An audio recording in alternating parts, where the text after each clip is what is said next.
വയനാട്ടിൽ കെട്ടിട നിർമ്മാണങ്ങൾക്ക് നിയന്ത്രണം ഏർപ്പെടുത്തി ജില്ലാ ദുരന്ത നിവാരണ അതോറിറ്റിയുടെ ഉത്തരവ് ഇറങ്ങിയത് ഇന്നലെയാണ്. ഇത്തരം നിയന്ത്രണങ്ങൾ അംഗീകരിക്കാൻ കഴിയില്ലെന്നായിരുന്നു മുഖ്യമന്ത്രി ഉമ്മൻചാണ്ടിയുടെ പ്രതികരണം. ഇക്കാര്യത്തിൽ മുഖ്യമന്ത്രിക്ക് നേരിട്ട് വിശദീകരണം നൽകുമെന്നും നിയന്ത്രണത്തിന്റെ മാർഗനിർദ്ദേശങ്ങൾ മുഖ്യമന്ത്രിയുടെ ഓഫീസിലേക്ക് ഫാക്സ് അയച്ചിട്ടുണ്ടെന്നും കളക്ടർ അറിയിച്ചു. ഡിസാസ്റ്റർ മാനേജ്മെന്റ് ആക്ട് പ്രകാരം കേന്ദ്ര തലത്തിൽ, സ്റ്റേറ്റ് തലത്തിൽ, ഡിസ്ട്രിക്ട് തലത്തിൽ കമ്മിറ്റി ഉണ്ട്.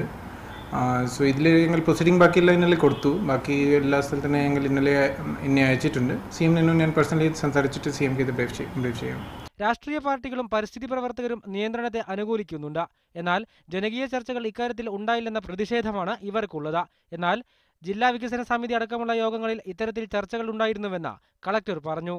ഇൻഫോർമലായിട്ട് എല്ലാ ആൾക്കാർ ഈവൻ DPC മീറ്റിംഗ്, DDC മീറ്റിംഗിൽ സംസാരിച്ചിട്ടുണ്ട്. ഇത് എല്ലാ ജനങ്ങൾക്ക് സപ്പോർട്ട് ചെയ്യാൻ എങ്ങനെ വേണം അതെല്ലാം കണക്കാക്കിയിട്ട് മാത്രമേ ചെയ്തു. ഈവൻ ടൗൺ ഏരിയ 10 മീറ്റർ ആദ്യത്തെ ആയിരുന്നു. അത് പിന്നീട് സജഷൻ പ്രകാരമെങ്കിൽ ടൗൺ ഏരിയ ഒരു വികസനಕ್ಕೆ വേണ്ടി നമുക്ക് കൂടുതൽ സ്കോപ്പ് വേണം. പിന്നെ 15 എങ്കിൽ ഇത് ഇൻക്രീസ് ചെയ്തു.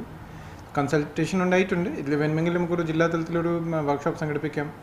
അഭിപ്രായ ക്രോഡീകരണത്തിനായി ശില്പശാലകൾ നടത്തുന്ന കാര്യം ആലോചിക്കുമെന്നും ജില്ലാ ദുരന്ത നിവാരണ അതോറിറ്റി ചെയർമാൻ കൂടിയായ കേശവേന്ദ്രകുമാർ പറഞ്ഞു. മീഡിയ 1 വയനാട്.